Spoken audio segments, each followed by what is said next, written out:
Hi, I'm Matthew Lowe, and you're watching The Lowdown. And today we're going to tell you everything you need to know about going solar in 2021. I'm going to break down what the utilities are doing here in California, and if you're not in California, well, the rest of the country is soon going to fall. One issue, supply and demand. So when you look out in the world today, what do you see? More computers, more electric cars. We're electrifying everything, more and more usage. The whole country is increasing their electricity use. So what does that mean? That means the supply of electricity, well, right now it's going down because we're getting rid of oil, we're getting rid of coal, we're getting rid of gas, we don't like nuclear, and the demand is going up because we're doing green energy projects, we're using electric cars. So what does that mean? That means the cost is going to go up. Infrastructure. Now this is a real pain point here, especially you on PG&E. Every time the wind blows, they shut off the power.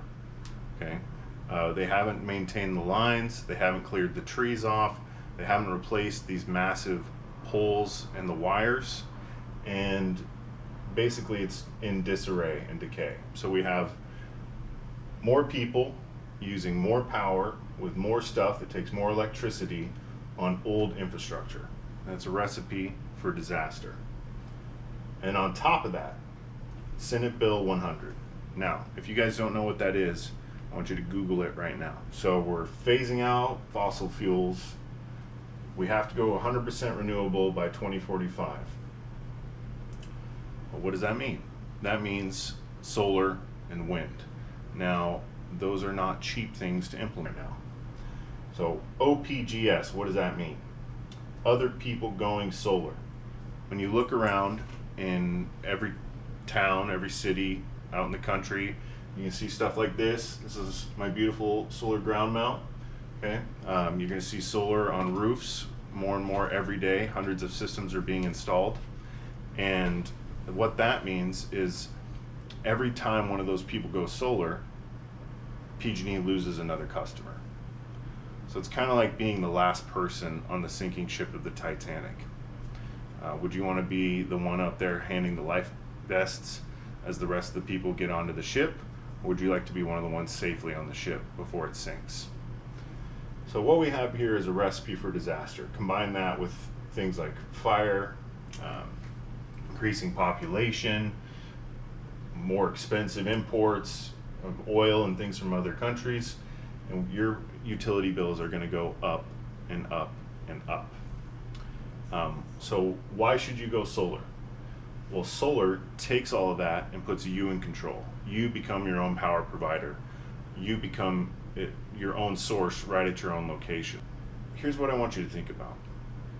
How much does 1 unit of power cost you? So I like to bake. I like milk and cookies. I like to bake cookies. So I went down to the store the other day and I bought some milk. So I handed the guy a $20 bill. Now if he comes back to you with 1 gallon of milk, you hand him 20 bucks, he gives you 1 gallon of milk. What are you going to say? Where's the rest of my milk, sir? Milk is not $20 a gallon. Right? You're going to be mad. Give me 5 gallons. Give me 4. Whatever, if it's organic, maybe you get 3. I don't know.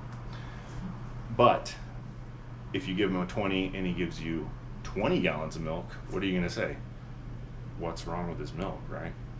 So let me ask you this. How much do you pay for 1 unit of power?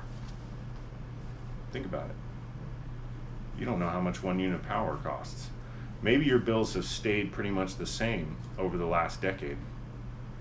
Maybe you think, oh, my bill's only, it's still $200 a month. It's been $200 a month. But all your kids left the house. You don't run the air conditioning as much. You are very frugal and shut off, or you run your temperature at 75 degrees. So your bills are the same, but you're paying 3 times as much for every unit of power.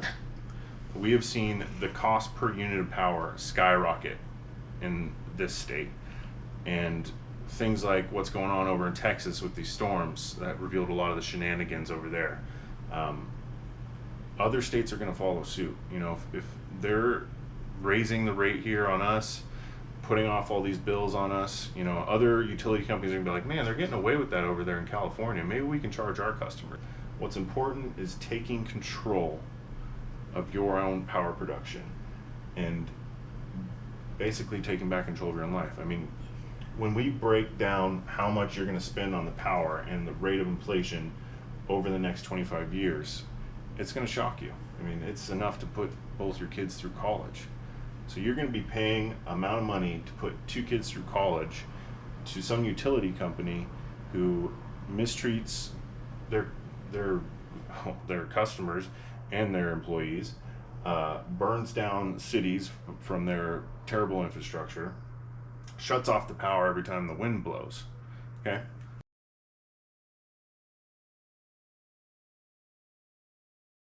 So, we discussed that she's mad about her utility bill. And she's mad because of TOU. Now, what does that mean? Time of use. Now, I want you to picture something. It's 1 o'clock on a Saturday, and you love Chipotle. So you're going to go to Chipotle and you're going to get a burrito, okay? A big steak burrito with cheese and sour cream, you know, the monster one with everything on it, okay? And what's a Chipotle burrito cost? Maybe it costs $12 or whatever, okay? What if from 1 o'clock to 3 o'clock, Chipotle charged double for their burritos? How mad would you be about that? That's what the utility company does to you. From 3 o'clock to 8 o'clock, they charge you double your power. Now, what's significant from 3 to 8? Why would they pick that time? Well, 3 o'clock to 8 o'clock is when you get home from work. It's when the kids get home from school. It's when the air conditioning needs to be turned on. It's when you use the most power. So you're paying more because you're using more. It's like the opposite of Costco. Costco, you go to Costco, you buy bulk and they give you a discount, right? Well, now you're buying more, you're paying more. Why? I don't know. So she's upset because a year before she was not on time of use. She switched over to time of use. She cooks and does her laundry and everything when she gets home from work. Her bill went up $200 a month. She's pissed off about it. And you would be too. So time of use is just another way that they're screwing us over. And how did they do that? So let's think about this. They gave everybody about 5-10 years ago, it depends where you live, but smart meters. Remember those? It was going to help you. They handed out smart meters so that you could be more efficient and they could track your home. Now, smart meters, what do? They monitor not only how much you use, but when you use it. So they gave everybody a free upgrade, and now they're using those smart meters to track you and bill you when you use the most. It's just not fair. So solar is not about saving a little bit of money, which you will. It's about an investment that breaks you away from this corrupt system where they keep upping the bill on you. We're going to go into the numbers here in a second so you can see just how much it could get and gain back some freedom. I mean, they're going solar anyway. They're going to power all of California by 2045. Why not put the solar on your own roof where you own it and pay these guys as little as possible, because they are wasting your money. Okay, it's example time. So we're going to use nice round numbers. Make this easy for me.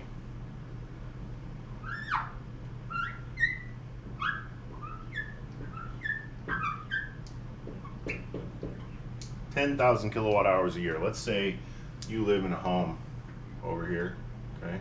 Beautiful home. Got a little door. You use 10,000 kilowatt hours per year. Okay, your average right now, if you live on PG&E, about 28 cents per kilowatt hour, okay? So that means you are spending $2,800 per year on your power. All right, so when we take all that into account, let's use a simple example here. You live in this nice little house, okay? And right now you're using 10,000 kilowatt hours. We're using nice even numbers so it's simple for my brain, okay? You're spending about 28 cents a kilowatt hour right now, okay? That's up 10% year over year. It's going up astronomically, okay? If you were buying power in 2005, you would have been paying around 10 cents a kilowatt hour, okay? So your total, $2,800 per year. So what's that gonna look like for the next 20 years? So if it goes up annually 10%, by the end of 20 years, you would have paid $176,000.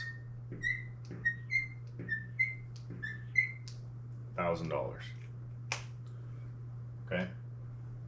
That's how much you're going to spend on your utility bill if you stick with PG&E. And that's if you don't get an electric car, if you don't increase anything. You just use, and this is not even that much.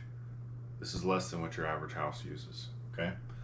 This is how much you're giving the corrupt utility companies.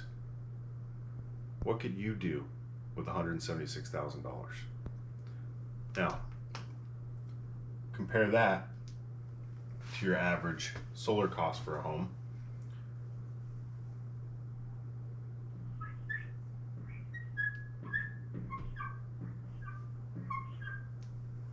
$35,000. Again, that's probably about a 7 kilowatt system, something like that. So that means solar is making you $140K. And you can finance it for no money out of pocket with a lower monthly payment than you're doing right now. So let me ask you, why haven't you gone solar yet? You thought it was too expensive.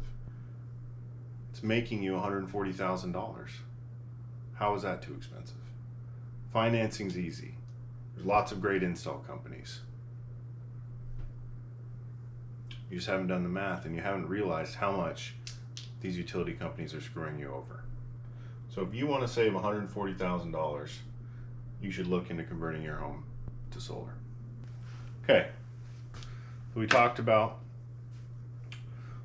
the corrupt utility companies, what they're doing to you, how they're not putting their money into fixing their infrastructure, how the state is forcing them to convert to all green energy anyway, how that's going to cost you even more money, how other people going solar is taking more and more away from the pie, meaning that everybody's doing it, so power is going to become more and more expensive. It just kind of feeds off itself. And you're sitting there, you've thought all this time, well, solar's too expensive, I don't want to do it, it's a big hassle. Look, everything, all the companies I work with, all the solar companies that are reputable have 25-year warranties. It's an easy install process. There's great financing. There's really no reason that you can do solar. Even if you have a bad credit score, there's PACE programs with the county. Going solar is very simple. Breaking yourself out from under these utility companies, and I haven't even got into the new net metering NIM 3 that's down the road, where they're going to make it even less of a payback because of the return rates and things like that. I mean, there's a million reasons, but you could save $140,000 on average just by converting your home to solar with a monthly bill that's lower than the one that you're paying now. So it's not about, the specific panels, the specific company. It's about getting out from under these utilities before they screw you over. Okay. So this is my warning to all of you guys why solar in 2021, the best time to go solar was in 2010 when there was tons of tax credits and rebates. There still is a tax credit, by the way, so you can get that. But the second best time to go is now. So reach out to me, to your local company, figure out what it's going to take for you to do it. If the person knows what they're doing, they'll get the right equipment, the right design for your home, and make it an easy process. And let me tell you the final most important point. So there's a lot of guys out there, 2 guys in a truck, I've worked with them before, that are going to give you the cheapest solar around. and there's this race in this industry down to the bottom. Okay, it's not good. Solar is not an easy thing. It's a 25-year relationship. If you go solar with me, you and I are going to be friends for the next 25 years. I know that's scary, right? But if you go for the cheapest, what do you think the odds are that that company is going to be around for the next 25 years? I mean, if they only made $500 off installing your solar, then as soon as the tax credit goes away, those companies are most likely going to go out of business.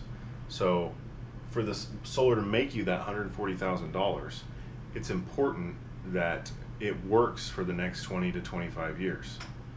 If it stops working at year 10 and the company's gone and now you got to get a whole new system or you got to pay somebody to come out, that really doesn't benefit you. So make sure you find a company, even if you have to pay a little bit more, that's going to be around, that has a plan for when the tax credit goes away. Make sure you work with a rep that you like.